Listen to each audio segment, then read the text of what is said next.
Hello guys, welcome to my channel maths illuminated. आज हम new lecture चालू करने वाले हैं, न्यू थ्योरम चालू करने वाले हैं जिसका नाम है एलएमवीटी, जिसका फुल फॉर्म है लैग्रेंजेस मीन वैल्यू थ्योरम। अब क्या होता है लैग्रेंजेस मीन वैल्यू थ्योरम के अलग अलग फैकल्टी, अलग अलग लोग अलग अलग प्रोनाउंसिएशन करते हैं। कोई लैग्रेंजेस मीन वैल्यू थ्योरम है दिस हम वी आर मैथ्स स्टूडेंट, हमको नाम से ज़्यादा उसके काम में मतलब होना चाहिए। तो मोस्टली इसलिए मैथमेटिशियन ने इसका नाम एलएमवीटी रखा है ताकि बच्चे ज़्यादा का इसमें दिक्कत ना रहे।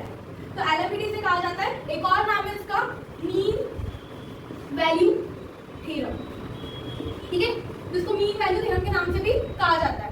तो ये लेक्चर चालू करने से पहले आपको ये बता दूं कि ये जो भी थ्योरम है Lagrange's mean value theorem, LMVT theorem, वो बहुत ज़्यादा बिलोंग करती है हमारे रोल्स थ्योरम को। इसके लेक्चर के मिडल पार्ट में आपको पता चलेगा, जब मैं आपको लैग्रेंजेस मीन वैल्यू थ्योरम और रोल्स थ्योरम के डिफरेंस बताऊंगी तो आपको पता चलेगा कि यार अगर रोल्स थ्योरम पढ़ा होता तो शायद ये थ्योरम और भी इजी जाती। वैसे ये पढ़ोगे तो रोल्स थ्योरम भी इजी जाएगी समझने में, बट फिर भी अगर आप लोगों ने रोल्स थ्योरम नहीं देखा है तो रोल्स थ्योरम देख लो, बिकॉज अगर रोल्स थ्योरम देखोगे तो आपको ये चीज़ें समझने में इजी जाएंगी। क्योंकि रोल्स थ्योरम में मैंने इसकी जो कंडीशंस है, क्योंकि लैग्रेंजेस मीन वैल्यू थ्योरम और रोल्स थ्योरम दोनों की जो कंडीशंस है फर्स्ट और सेकंड वो सेम है। तो इसमें मैं वो कंडीशंस को कि how to check the function is continuous और not, how to check the function is derivable और नॉट, ये चीजें मैं यहाँ पे एक्सप्लेन नहीं करूंगी क्योंकि we are already learn in the Rolle's theorem. हमने वो चीजें पहले ही सीख ली है रोल्स थ्योरम में कि कैसे हम चेक कर सकते हैं कि फंक्शन कंटिन्यूअस है कि नहीं और कैसे हम चेक कर सकते हैं कि फंक्शन डेरिवेबल है कि नहीं।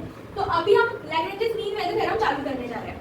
लैग्रेंजेस मीन वैल्यू थ्योरम चालू करने से पहले देखो थ्योरम में क्या होता है, कुछ कंडीशंस होती है। मैंने पहले ही बताया कि थ्योरम इज व्हाट, कुछ कंडीशन होती है और देन उसका एक रिजल्ट निकलता है, और उसका जो रिजल्ट निकलता है हम उसको प्रूव करते हैं कि हाँ ऐसा अगर कंडीशन हुआ तो ये रिजल्ट निकलता ही है। तो लोग इसको ना बर्डन मानने लग गए कि भाई थ्योरम पढ़ना पड़ेगा, स्टेटमेंट याद करना पड़ेगा, फिर उसके कंडीशंस याद करने पड़ेंगे, फिर उसके प्रूफ भी जानना पड़ेगा, बहुत ज़्यादा इसको बर्डन मानते हैं। भाई थ्योरम हमारे लिए बर्डन बन के नहीं आई है, थ्योरम इसलिए बन के आई है कि हम क्वेश्चन को इजीली थ्योरम को एज ए टूल यूज करें और वो टूल से हम क्वेश्चन को इजीली क्रैक कर सकें। थ्योरम हमारे लिए उसलिए बन के आई है।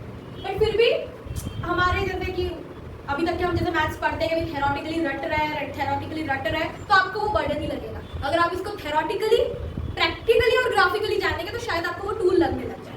तो चलो गाइस, फिर लेट्स स्टार्ट द वीडियो। ये वीडियो स्टार्ट करने से पहले एक छोटी सी कॉन्सेप्ट हम लेते हैं, that is the slope of the tangent.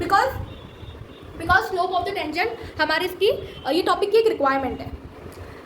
देखो स्लोप, मैंने रोल्स थ्योरम की वीडियो में ये बताया था कि स्लोप क्या होता है। अगर हम किसी कर्व का स्लोप निकाल रहे हैं किसी पर्टिकुलर इंस्टेंटेनियस पॉइंट पे तो उसको हम उसका डेरिवेटिव बोलते हैं।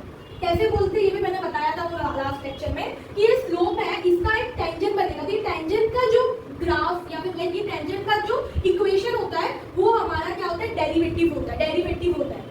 तो मैंने ये पहले ही बताया था कि स्लोप और डेरिवेटिव किस तरह से इंटरलिंक है। किसी कर्व का स्लोप निकालना इज नथिंग बट किसी कर्व का डेरिवेटिव निकालना। थ्योरेटिकली हम उसको बोलते हैं कि भाई हम किसी कर्व का डेरिवेटिव निकाल रहे हैं, जैसे कि हमको 3x² + 2x ऐसा देखिए तो इसका डेरिवेटिव कैसे निकालते हैं, 6x + 2।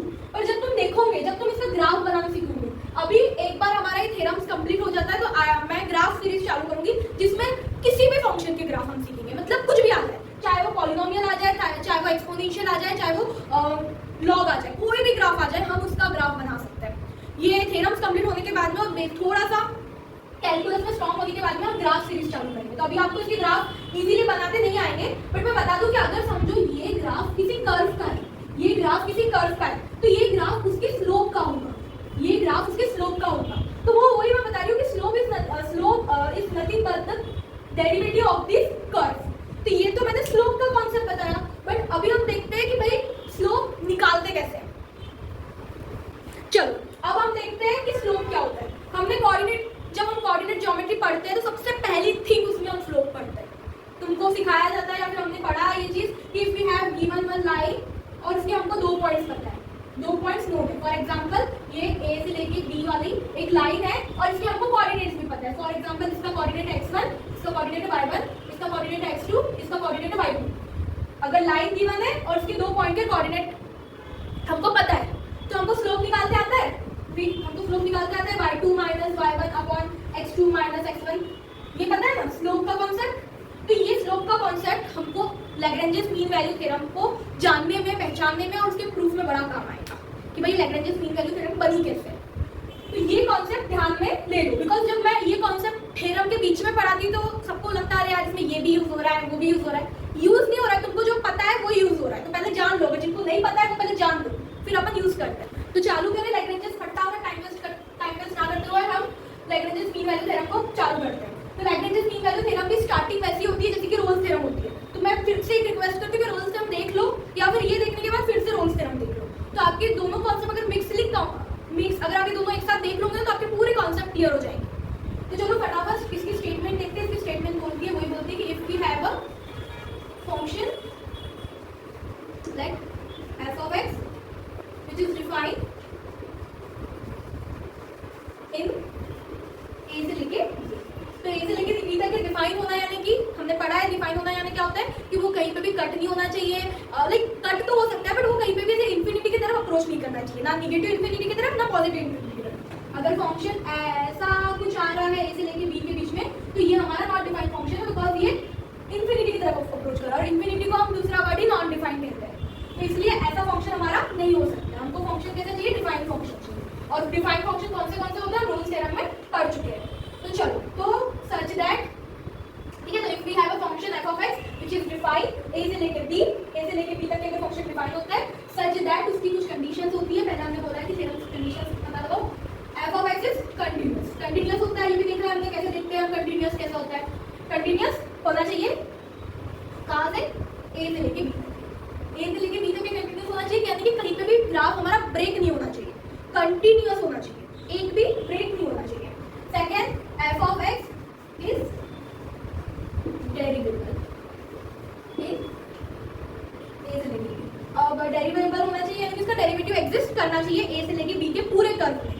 अब how to check the continuous function and how to check the derivable function we are already explain in Rolle's theorem, तो इसको नहीं बताऊंगी मैं, ये बता चुकी हूँ, एक बार आप विजिट कर सकते हैं वो वाले वीडियो पे। और अब आती है इसकी third main condition. Third condition ना एक्चुअली होती नहीं है, जैसे कि हमने रोल्स थ्योरम में थर्ड कंडीशन क्या देखा था कि f of a is equals to f of b होना चाहिए, this is the third condition. Rolle's theorem और एलएफईटी में फर्क क्या है कि रोल्स थ्योरम में ये कंडीशन थी, एलएफईटी बोलता है कि f of a और f of b इक्वल नहीं होना चाहिए। अब देखो, f of a is equals to f of b वाली कंडीशन होगी तो वो रोल्स थ्योरम होगी, बाकी के जो भी कंडीशन होंगी वो तो एलएफईटी में जाएगी ना। तो जस्ट अपन ऐसा जरूरी नहीं है कि इसमें मेंशन करें कि f of a is not equal to f of b हो, बिकॉज क्योंकि अगर वो f of a ये मेंशन करना जरूरी था, ये मेंशन करना जरूरी नहीं है, चाहे वो कैसा भी ग्राफ हो जिसमें f of a is equals to f of a is not equals to f of b अगर आता है तो हमारा वो एलएफईटी को जस्टिफाई करता ही है, वेरीफाई करता ही है। फिर भी जो कुछ बच्चे या कुछ जगह पे ये लिख के देता है तो हम भी लिख लेते हैं कि f of a is not equals to f of b होना चाहिए। तो हमको क्या मिलता है, तो हमको उसका रिजल्ट मिलता है, रिजल्ट भी मिलता है, हर एक थ्योरम का हमको एक रिजल्ट मिलता है, वो एज अ टूल हम क्वेश्चन सॉल्व करने में यूज करते हैं। तो रिजल्ट क्या मिलता है, then there exist a real number c, एक रियल नंबर c हमको मिलेगा जो c की वैल्यू हम फाइंड कर सकते हैं।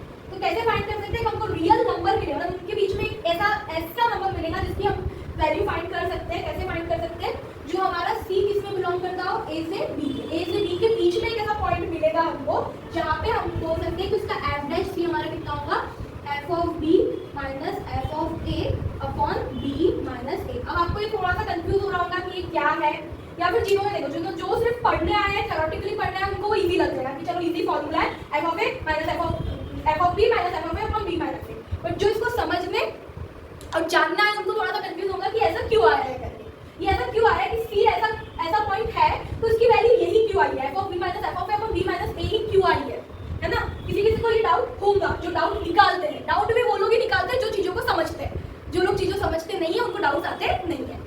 तो समझने के लिए अगर किसी को ऐसा लग रहा है कि भाई ये कैसे आया, तो इसके प्रूफ में हम जानेंगे कि ये कैसे आया है, ऐसा क्यों हो रहा है कि भाई a से लेके b का अगर ग्राफ कोई कंटिन्यूअस है, वो डेरिवेबल है, तो उनके बीच में एक ऐसा पॉइंट लाई करता है जिसकी डेरिवेटिव की वैल्यू यही चाहती है, चाहे कुछ भी हो जाए।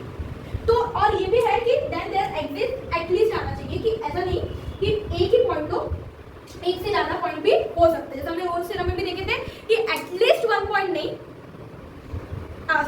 एटलीस्ट वन यानी कि एक तो होता ही है बट एक से ज्यादा भी हो सकते हैं, ठीक है। अभी हम इसका प्रूफ देखते हैं कि भाई प्रूफ कैसा होता है, कि भाई क्यों ऐसा होता है कि अगर कंटिन्यूअस और डेरिवेबल ग्राफ हो तो एफ डैश प्रूफ हमको क्या करना है कि क्यों ऐसा होता है कि जब F dash is equals to F of B minus F of A is equals to B minus A, ऐसा क्यों होता है। तो यहाँ पे देखो प्रूफ समझाने की मेथड अलग होती है, लिखने की मेथड अलग होती है। जितना मैंने लिखा है उतना तुम एग्जाम में लिखोगे तो तुमको पूरे मार्क्स नहीं मिलेंगे, बिकॉज एग्जाम वाले को सब चाहिए। तुम जब भी एग्जाम लिखते हो समझ लेना आगे वाला बच्चा है। अब तुम बच्चे को सब बताते हो ना कि भाई गिवन ये ऐसा होता है वो वैसा होता है, तो सब एग्जाम में लिखने का। मैंने सिर्फ इतना लिखा है, तुमको यहाँ पे लिखना है कि भाई given function is continuous and derivable, then हमको ये रिजल्ट मिलता है। तो चलो हम इसको प्रूफ करते हैं कि जब ऐसा फंक्शन होता है तो उसका रिजल्ट ऐसा कैसे मिलता है। तो हम प्रूफ चालू करते हैं। तो हम प्रूफ अगर चालू करते हैं तो हम अपना ग्राफ बनाते हैं। कैसा ग्राफ, हमारे कंडीशन के हिसाब से जो ग्राफ मैच करता होगा वैसा हम ग्राफ बनाते हैं। तो मैंने समझो यहाँ पे हमारा ए पॉइंट है, यहाँ पे हमारा बी पॉइंट है, बट इधर रोल्स थ्योरम के जैसा नहीं होगा कि भाई एफ ऑफ ए और एफ ऑफ बी इक्वल आना चाहिए। इसमें बोला है कि एफ ऑफ ए और एफ ऑफ बी इक्वल नहीं आना चाहिए। तो फॉर एग्जांपल मेरा एफ ऑफ ए यहाँ पे आ रहा होगा और एफ ऑफ बी मेरा यहाँ पे आ रहा होगा, ठीक है। एफ ऑफ बी मेरा यहाँ पे आ रहा होगा, तो मैं ऐसा कुछ ग्राफ बना सकती हूँ, है ना। तो मैंने ये ए से लेके बी का ग्राफ बना लिया। मैंने बोला कि यहाँ पे मेरा एफ ऑफ ए आ रहा है, यहाँ पे मेरा एफ ऑफ बी आ रहा है, ये ग्राफ मेरे को कंटिन्यूअस दिख रहा है, ये ग्राफ मेरे को डेरिवेबल भी दिख रहा है। क्यों डेरिवेबल दिख रहा है, क्योंकि कहीं पे भी ये इंफिनिटी की तरफ अप्रोच नहीं कर रहा है। अब तुम बोलोगे कि मैं तुम तो बोलोगे कि अरे ये इंफिनिटी की तरफ जा रहा होगा इधर या उधर जा रहा होगा। अरे भाई ए से लेके बी के बीच में तो इंफिनिटी की तरफ नहीं जा रहा है ना। हाँ, इसके बाद जा रहा होगा कहीं पे भी, यहाँ पे कोई यहाँ की इंफिनिटी जाए चाहे यहाँ की इंफिनिटी जाए, हमको मतलब नहीं है। हमको मतलब है कि वो ए से बी के बीच में कहीं इंफिनिटी की तरफ ना जाए। बी के बाद उसको जहाँ जाना है हमको कोई मतलब नहीं। तो बी के बाद हमको पता ही नहीं उसका क्या लेवल है। तो ए से लेके बी तक ये कंटिन्यूअस भी दिख रहा है, ये डेरिवेबल भी दिख रहा है, और इसकी वैल्यू सेम नहीं भी आ रही जैसा हमने सोचा था कि ऐसा फंक्शन चाहिए हमको। तो ऐसा फंक्शन हमको मिल गया। तो ऐसा फंक्शन मिलने के बाद में अब हमको पता है कि just whenever we have to prove any theorem, तो हमको कुछ अज्यूम, कुछ सपोज या कुछ चीजों का रिक्वायरमेंट चाहिए। हम सिर्फ इतनी चीजों से प्रूफ नहीं कर सकते, हमको कुछ और मैथमेटिकल टर्म्स या मैथमेटिकल असम्पशन लेने पड़ते हैं जिसके वजह से हम थ्योरम को प्रूव कर सकें। बट ये भी हमको मतलब जो मैथ्स के स्टूडेंट रहते हैं उनको ये हम हर चीज में हर रिक्वायरमेंट यूज नहीं कर सकते। जैसे कि लास्ट वाले इसमें हमने कुछ और रिक्वायरमेंट यूज किए थे, हमने मैक्सिमा मिनिमा के कॉन्सेप्ट यूज किए थे रोल्स थ्योरम को प्रूव करने के लिए। हम यहाँ पे मैक्सिमा मिनिमा का कॉन्सेप्ट यूज नहीं कर सकते। तो जो मैथ स्टूडेंट रहता है उनको ये अप्रोच करना इजी जाता है कि कौन से थ्योरम में हमको क्या रिक्वायरमेंट है जिससे हम इस थ्योरम को प्रूव कर सकें। तो ये जो थिंकिंग है कि रिक्वायरमेंट जाने, वो भी बहुत बड़ी स्किल होती है मैथ्स को सीखने की। तो इस वाले कॉन्सेप्ट में हम जो हमारा रिक्वायरमेंट है वो स्लोप वाला कुछ रिक्वायरमेंट यूज करेंगे, कि इसमें हम स्लोप कॉन्सेप्ट डालेंगे इसको प्रूव करने के लिए कि ये ऐसा ही होता है। तो फॉर एग्जाम्पल यहाँ पे मैंने बोला है कि हमारे पास गिवन तो लिख सकते हो कि हमारे पास कर्व है, ये ऐसा है, इसका एफ ऑफ ए यहाँ पे है, एफ ऑफ बी यहाँ पे है, और देन मैंने बोला कि ये वाले पॉइंट को मैं बोलती हूँ ए पॉइंट और ये वाले पॉइंट को मैं बोलती हूँ बी पॉइंट। तुम इंग्लिश में इसको बड़े अच्छे से लिख सकते हो, let the point is A this B, ऐसा तुम अच्छे से लिख सकते हो। तो मैंने ये पॉइंट को ए बोल दिया और मैंने ये पॉइंट को बी बोल दिया, एंड मैंने ए और बी के बीच में एक लाइन खींच दी, लाइन ए। ठीक है, तो हमने क्या करा है, ए से लेके बी के बीच में एक लाइन खींच दी है, जिसको मैंने बोला है कि कोई लाइन है या फिर कोई भी कॉर्ड है। तो मैंने बोला कि लेट, अब इसके पहले का तो तुम लिख सकते हो। अब मैंने डायरेक्ट मैं प्रूफ के मेन मुद्दे पे आती हूँ कि मैंने बोला कि द लाइक मैं बोलूंगी slope of the line, slope of the line A B, slope of the line A B क्या होगा। तो मैंने बोला slope of the line, slope निकालने का कॉन्सेप्ट क्या होता है, y2 minus y1 upon x2 minus x1। ठीक है, इसका y2 क्या है बाबा, इसको अगर हम a पॉइंट को डिफाइन करें, a पॉइंट्स के कोऑर्डिनेट्स क्या है, तो x क्या है इसका a, y क्या है इसका, b पॉइंट्स के कोऑर्डिनेट क्या है b, f। ठीक है, तो ये इसके कोऑर्डिनेट्स है, तो यहाँ पे भी हम पुट कर लेते हैं y2 that is f of b minus y1 f of a upon b minus a। तुम बोलोगे बाबा प्रूफ हो गया ना, नहीं हो प्रूफ मिल जाता है तो ये अज्यूम वाले को प्रूफ किया तुमको मार्क्स 0 मिलेंगे, बोले खुद नहीं अज्यूम किया खुद नहीं प्रूफ कर दे, नहीं, तुमको इस कर्व को प्रूफ करना है। ठीक है ना, तुमने खुद के अजम्पशन को भी प्रूफ किया है कि उसका स्लोप ये होगा, अभी तक के सिर्फ तुमने स्लोप प्रूफ किया है। बट मुझे बताओ कि अगर मैं यहाँ पे कोई पॉइंट सी लेती हूँ और इसमें से एक टेंजेंट खींचती हूँ। अगर मैं एक पॉइंट सी लेती हूँ और इसका एक टेंजेंट खींचती हूँ, तो क्या इसकी लाइन और ये लाइन क्या होती है, पैरेलल दिख रही है? तुमको ये लाइन और ये लाइन क्या दिख रही है, पैरेलल दिख रही है। लेट्स से मैंने इस एक लाइन को P और Q कहा, तो तुमको PQ line is parallel to AB line दिख रही है? यस दिख रही है हमको, PQ line is parallel to AB line. और हमको ये भी पता है कि अगर दो लाइन पैरेलल होती है तो उसका slope m1 is equal to m2, मतलब स्लोप क्या होता है, इक्वल होता है। दो लाइन परपेंडिकुलर होती है तो क्या होता है भाई, slope m1 is equal to minus of 1। तो ये कॉन्सेप्ट तो नहीं है, हमको ये कॉन्सेप्ट तो जरूरी भी नहीं है, यहाँ पे हमको परपेंडिकुलर का कोई कॉन्सेप्ट नहीं है, बट वी नो दैट कि इफ हमारी दो लाइन अगर इक्वल होती है तो हमारा स्लोप इक्वल होता है। तो हम बोलेंगे कि अगर हमारी AB लाइन का स्लोप ये है तो पॉइंट C का स्लोप भी क्या होगा, कितना ही होगा। कितना होगा, पॉइंट C। अब मेरे को बताओ, इसको मैं बोल सकती हूँ स्लोप एट पॉइंट C। मैंने बोला इस लाइन को स्लोप एट पॉइंट C, ये बोल दिया मैंने, ठीक है। मैंने एक और चीज क्या बताई थी, मैंने एक और चीज बताई थी, slope at a particular point. Particular point का अगर हम स्लोप निकालते हैं या फिर किसी लाइन का स्लोप निकालते हैं, किसी पॉइंट का स्लोप निकालते हैं, किसी लाइन का स्लोप निकालते हैं, slope is nothing but the derivative. अभी मैंने थोड़ी देर पहले बताया कि भाई स्लोप यानी कि डेरिवेटिव होता है, तो ऑफ कोर्स मैं इसको slope at a point C को क्या लिख सकती हूँ, m' लिख सकती हूँ। क्या लिख सकती हूँ, m'। तो प्रूफ हो गया हमारा, बहुत इजीली प्रूफ हो गया हमारा कि भाई कैसे हमने A से B के ग्राफ में एक पॉइंट निकाला है जिसका डेरिवेटिव क्या होता है, f of B minus f of A upon B minus A। ठीक है, प्रूफ हो गया, समझ में आ गया कि कैसे कैसे ये आया, कैसे हम इसकी वैल्यू ये निकाल सकते हैं, तो ये समझ में आ गया। तो प्रूफ यहाँ पे कंप्लीट होता है। अब हम देखते हैं दोनों के डिफरेंस क्या होते हैं, रोल्स थ्योरम और एलएमईटी में ग्राफिकली क्या डिफरेंस होते हैं, थ्योरेटिकली क्या डिफरेंस होते हैं, एज वेल एज प्रैक्टिकली क्या डिफरेंस होता है। लेट्स सी, ठीक है। तो अब हम देखते हैं डिफरेंस क्या होता है रोल्स थ्योरम में और एलएमईटी थ्योरम में। स्पेलिंग सही है ना भाई सबकी, तो सब थ्योरम की स्पेलिंग नहीं सही। तो चलो अब हम पहले डिफरेंस देखने से पहले दो तीन बार इस दोनों में सिमिलर क्या ये देख लेते हैं। देखो दोनों में ऐसे फंक्शन यूज हो रहे हैं जो डिफाइन होने चाहिए, ऐसे फंक्शन यूज हो रहे हैं जो कंटीन्यूअस होने चाहिए, और ऐसे फंक्शन यूज हो रहे हैं जो डेरिवेटिव होने चाहिए।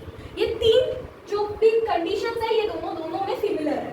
अब तीसरी बात आती है, तीसरे में हमने देखे थे कि यहाँ पे कंडीशन थी कि f of A is equals to f of B होना चाहिए, और यहाँ पे हमने देखे कि f of A is not equals to f of B होना चाहिए। तो इसका ग्राफ क्या होता है, एकदम इसका ग्राफ ऐसा होता है कि अगर A यहाँ पे है तो B भी इसी लाइन, मतलब इसका f of A f of B। इसका एक और ग्राफ कैसे देख सकते हैं हम, ऐसा ऐसा ऐसा ऐसा ऐसा, यहाँ पे यहाँ पे। इसका ग्राफ कैसे आ सकता है, इसके ग्राफ आ सकते हैं कि भाई ऐसा ऐसा ऐसा ऐसा, ठीक है, दिख रहा है डेरिवेटिव वाला हर तरफ से। तो इसका बस इतना आना चाहिए कि A और B क्या, जरूरी नहीं है कि A हरदम छोटा ही रहे, हो सकता है ये बड़ा हो और फिर B छोटा हो। यहाँ पे ये A, यहाँ पे ये B, और ये f of A f of B, ठीक है। तो ये ऐसे ग्राफ आते हैं। अगर इसकी थ्योरेटिकल कंडीशन देखें कि भाई third condition f of A is equal to f of B, तो इस तरह के ग्राफ आएंगे। f of A is not equal to f of B, तो इस तरह के ग्राफ आएंगे। अब सेकेंड चीज होती है कि हम यहाँ पे कोई पॉइंट ऐसा C फाइंड करते हैं, f of f dash C, जिसका डेरिवेटिव 0 आता है। देखो अगर हम इस पॉइंट को देखें, ऑफ कोर्स मैंने इस पॉइंट को इसकी तरह से बनाया कि इसका डेरिवेटिव यहाँ पे 0 आता है, ये लाइन का डेरिवेटिव 0 आता है। The line parallel to the X axis, derivative क्या होता है, 0। तो ये पॉइंट का हम यहाँ पे A से लेके B के बीच में कोई ऐसा पॉइंट फाइंड करते हैं जो इन दोनों के बीच में लाई करे जहाँ पे इसका डेरिवेटिव 0 आए। इसमें तो एक पॉइंट नहीं, दो तीन पॉइंट आ रहे हैं। यहाँ पे देखो ये वाला पॉइंट भी आ रहा है, ये वाला पॉइंट भी आ रहा है, ये वाला पॉइंट भी आ रहा है, समझो C P Q सब में इसका डेरिवेटिव क्या आ रहा है, 0 आ रहा है। तो यहाँ पे हम बोल सकते हैं कि यहाँ पे वैसा पॉइंट फाइंड करते हैं दोनों के बीच में जहाँ पे इसका डेरिवेटिव क्या आता है, 0 आता है। और यहाँ पे हम क्या फाइंड करते हैं, यहाँ पे हम ये फाइंड करते हैं कि फॉर एग्जांपल हमारे A से लेके B का मतलब पूरे की पूरी ये लाइन, ये कर्व की जो शॉर्टेस्ट डिस्टेंस यानी कि जो लाइन इस दोनों कर्व को ज्वाइन कर रही है उसका स्लोप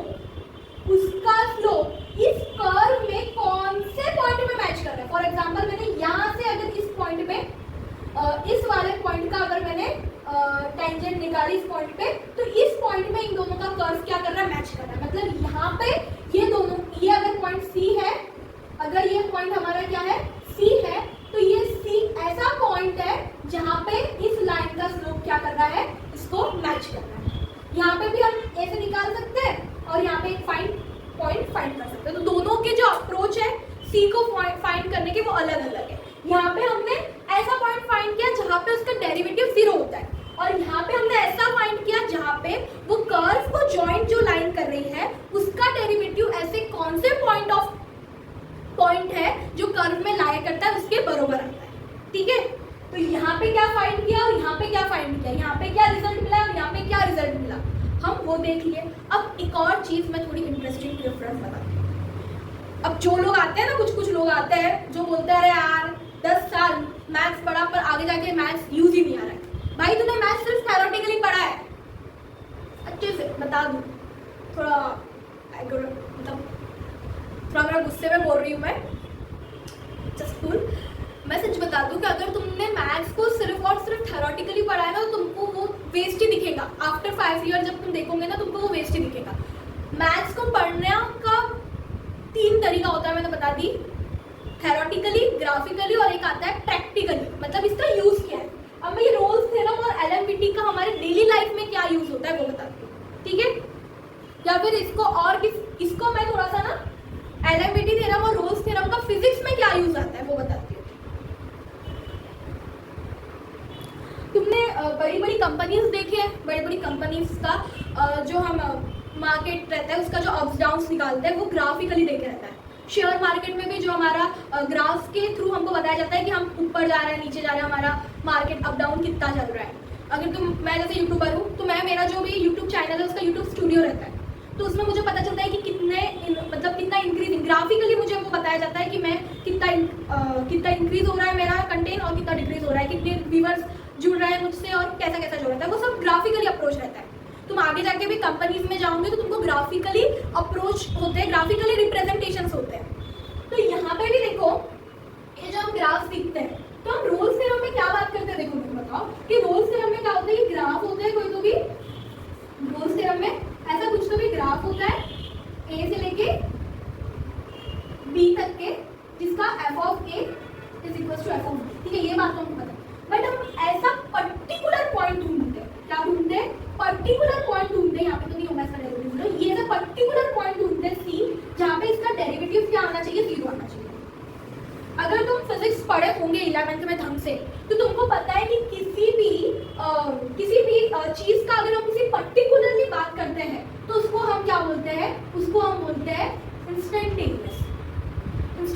ठीक है, ठीक है, instantaneous.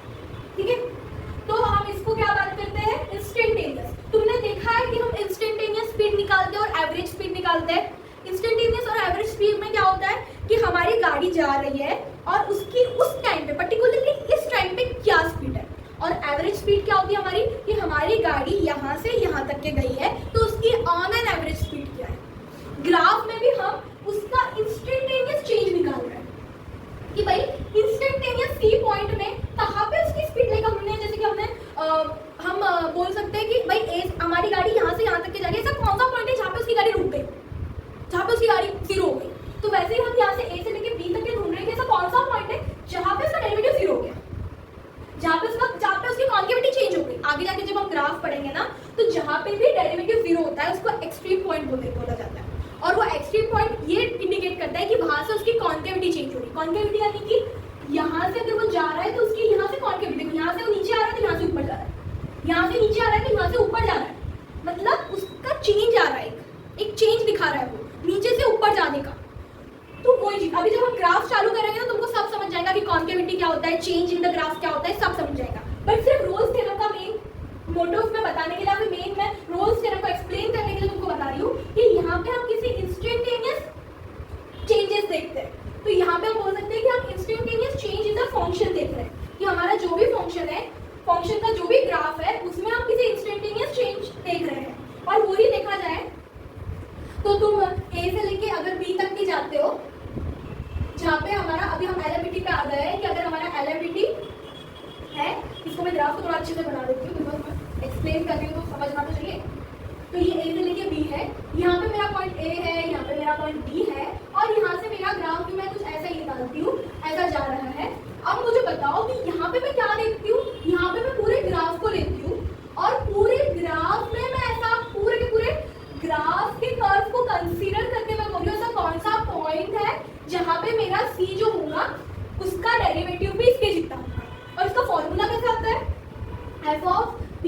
Minus F of A upon B minus A. तुमने क्या बोलते ये देखा होगा कि जब तुम एवरेज या फिर असलरेशन या फिर एवरेज निकालते हो तो तुम ये करते हो कि total speed minus initial speed upon time. Average निकालते हो ना, तुम क्या निकालते हो? एवरेज निकालते हो मतलब पूरे डिस्टेंस का कवर होके तुम्हारी टाइम के साथ तुम क्या निकालते हो? वो निकालते हो। मेरे को बताओ, जब तुम एवरेज निकालते हो और वेलोसिटी वर्सेस टाइम का जो ग्राफ होता है वो कैसा होता है? यहाँ पे वेलोसिटी होती है, यहाँ पे टाइम होता है। तुम क्या निकालते हो कि भाई change in the velocity upon total time taken, change in the velocity into total time taken. यहाँ पे भी तो वही हो रहा है। ये तुम्हारा सिर्फ फंक्शन है, ये तुम्हारा एफ ऑफ ए और एफ ऑफ बी दे रहा है तुमको, और ये तुम्हारा ए और बी दे रहा है तुमको। तुमने क्या निकाले? इतना डिस्टेंस निकाले ए से लेके बी, बी माइनस ए मतलब इतनी चीज निकाले, और उसके बाद में F of A minus F of B निकाले। एवरेज तुम किसका निकाल रहे हो? एवरेज तुम पूरे ग्राफ का निकाल रहे हो। Now you are finding the average changes in the graph, and here you are finding the instantaneous change in a particular point. समझ रहा है? What is the difference between the Rolle's theorem and Allen-Witty theorem?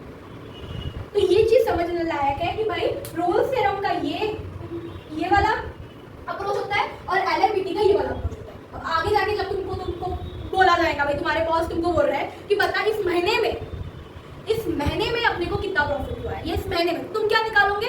पूरे महीने में का। या फिर कोई तुमको बोले कि पूरे महीने में से ऐसा एक दिन बता जहाँ पे हमारा कुछ भी प्रॉफिट नहीं हुआ। समझ रहे हो? तुम क्या सोचोगे कि भाई एक दिन पर्टिकुलर एक जगह का हमको निकालना है, तुम ये निकालेंगे, बट पूरे महीने का ऑन एन एवरेज निकालना है तो ये निकालेंगे, है ना? तो यहाँ पे हमको ये सीखने मिलता है कि भाई Allen-Witty हमको एवरेज चेंजेस इन फंक्शन बताता है और Rolle's theorem हमको instantaneous change in the function बताता है। This is the practical difference between Rolle's theorem and Allen-Witty theorem। एक एग्जाम्पल क्वेश्चन देख लेते हैं कि कैसे हम Allen-Witty को अप्लाई करते हैं क्वेश्चन में। बाकी के जितने भी प्रैक्टिस क्वेश्चन रहेंगे, पहले easy level 1 question and level 2 question हम नेक्स्ट सेक्शन में देखेंगे। नेक्स्ट सेशन में हम बहुत अच्छे क्वेश्चन देखेंगे, बट अभी मैंने जस्ट पढ़ाया है तो तुरंत एक क्वेश्चन अपन देख लेंगे तो तुमको समझ में आ जाएगा कि क्वेश्चन में अप्लाई कैसे करते हैं। हायर लेवल ऑफ क्वेश्चन और प्रैक्टिस क्वेश्चन हम नेक्स्ट सेशन में लेंगे। एक क्वेश्चन ले लेती हूँ।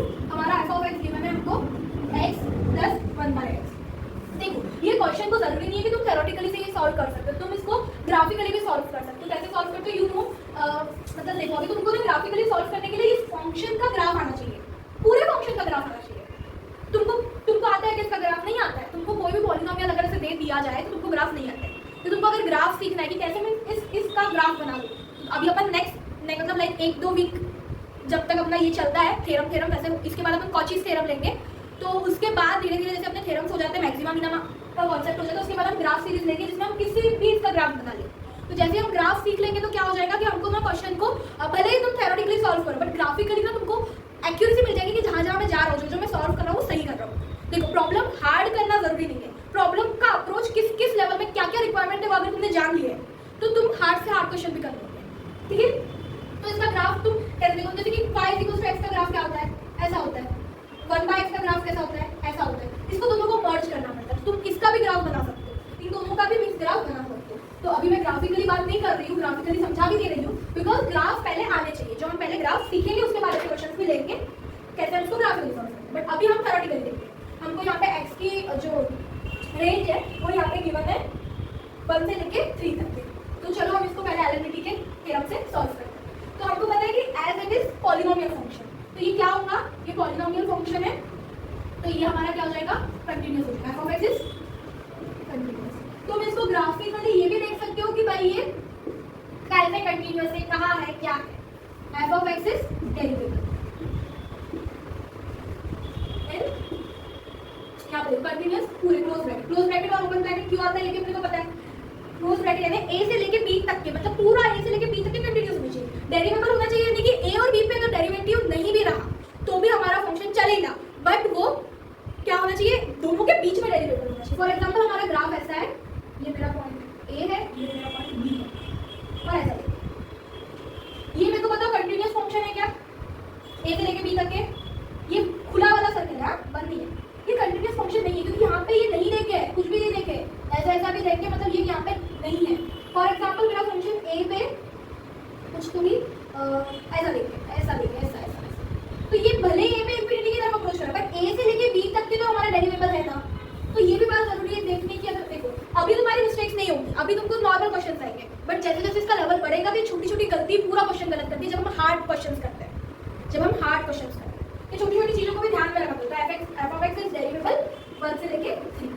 पहली कंडीशन सेटिस्फाई हो गई, सेकंड कंडीशन सेटिस्फाई हो गई, और यहाँ पे F of A equals to F of B आ रहा है, तो हम लिख लेते हैं एफ ऑफ 1 कितना होगा 1 plus 1 by 1 plus 1 that is 2, और एफ ऑफ 3 कितना होगा, एफ ऑफ 3 कितना होगा 3 प्लस 1 बाई 3, 3 3 का 9, 9 plus 1 10, 10 by 3।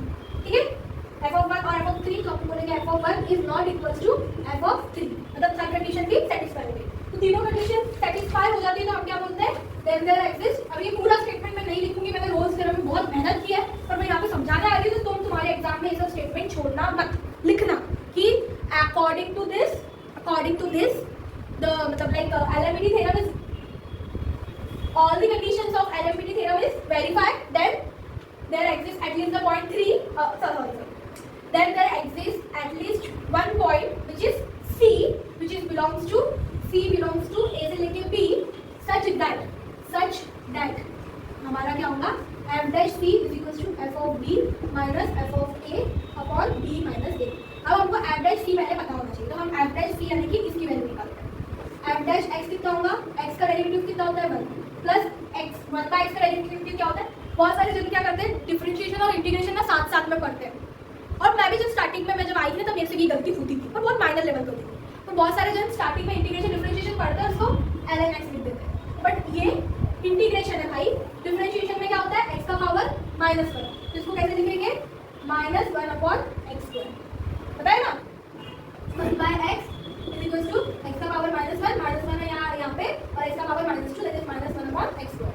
This is the f dash x निकल गया। अब हम यहाँ पे क्या पुट करते हैं, f of b हमको पता है कितना आया था, तो हम लिखेंगे 1 और अभी let put x is equal to c, because x ऐसा पॉइंट x यानी कि क्या, a से लेके b तक की पूरी वैल्यू, तो a से लेके b तक की वैल्यू अपन ने अज्यूम की है कि a से लेके b तक की एक वैल्यू रहती है c। ठीक है, तो यहाँ पे कितना आ जाएगा, f dash c कितना आ जाएगा 1 minus 1 upon c square, यहाँ पे पुट कर लो 1 minus 1 upon c square, f dash की वैल्यू। f of b कितना आया, अभी हमने निकाला था f of b था हमारा 10/3 माइनस f of a कितना था, f of a था हमारा 2 upon b minus a, 3 minus 2 is 2। ठीक है, तो उसको नेक्स्ट पेज यहाँ पे सॉल्व कर लेते हैं, इधर यहाँ पे सॉल्व करते हैं, तो ये कितना हो जाएगा 1 minus 1 upon c square is equals to 10/3। तो इधर मैं यहाँ पे लिखती हूँ 10 minus 3 2 6, और यहाँ पे 3, और ये नीचे चला जाएगा तो 3 into 2, ये कितना हो जाएगा 1 minus c square is equals to 10 minus 6 is 4 into 3 into 2, 2 1 2, 2 2 4, this is what 1 minus 1 upon c square is equals to 2/3। इसको इधर लिख जाओ 1 minus 2/3 is equals to 1 upon c square, 3 minus 2 is 3 minus 2 that is 1/3 is equals to 1 upon c square। ठीक है, 1 upon c square। तो हम reciprocal है वहाँ पे, हम रेसिप्रोकल कर लेते हैं, रेसिप्रोकल बोथ साइड, तो कितना मिलेगा c square is equals to 3, तो c is equals to √3, हमारा c कितना मिला हमको √3। तो √3 क्या 1 और 3 के बीच में लाया करता है हर तब तुम्हारा, जब भी तुम c वैल्यू निकालो, चाहे वो रोल्स थ्योरम में निकालो, चाहे वो तुम एलएमपीटी में निकालो, ये बात जरूर ध्यान में रखना कि आखिरी में चेक कर लेना कि ये इसके रेंज में लाया करता है क्या।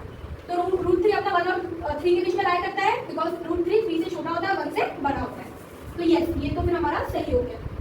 और दूसरी कंडीशन ये कैसा होगा, फॉर एग्जांपल इसको ग्राफिकली समझे, तो अगर ग्राफिकली समझे, अगर हमको इसका ग्राफ नहीं पता है पर हमने अज्यूम कर लिया कि इसका ग्राफ कुछ ऐसा वैसा होगा, ए से लेके बी तक के, ए से लेके बी तक के, चलो ऐसा ही होगा, तो ये ए पॉइंट हो गया, ये बी पॉइंट हो गया, ये 1 नहीं ए पॉइंट यहाँ पे देखिए, ये 1 पॉइंट हो गया, ये 3 पॉइंट हो गया, और हमने इसका यहाँ पे लाइन खींच लिया, तो यहाँ पे हमारा पॉइंट क्या होगा √3, जिसमें इसका स्लोप कितना होगा, मतलब इनका और स्लोप और इनका स्लोप कितना होगा, इनका स्लोप और इनका स्लोप कितना होगा एफ डैश सी, मतलब इन दोनों का स्लोप क्या होगा इक्वल, क्या होगा इक्वल, तो क्या होगा, ठीक है। या फिर इसका स्लोप कितना होगा अगर ये पूछा गया, तो यहाँ पे हमने सी की वैल्यू निकाली।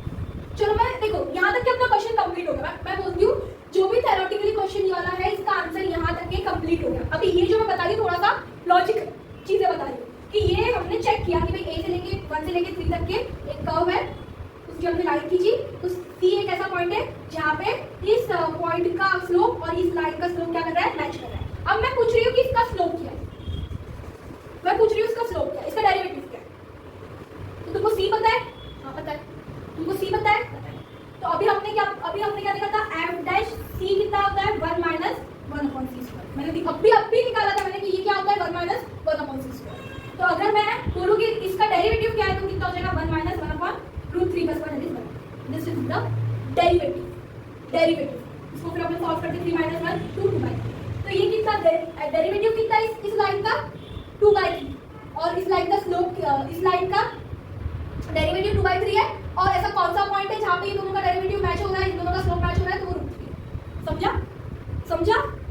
तो ग्राफ हमको एक नहीं बहुत से आंसर बता देता है, कॉन्सेप्ट बता देता है।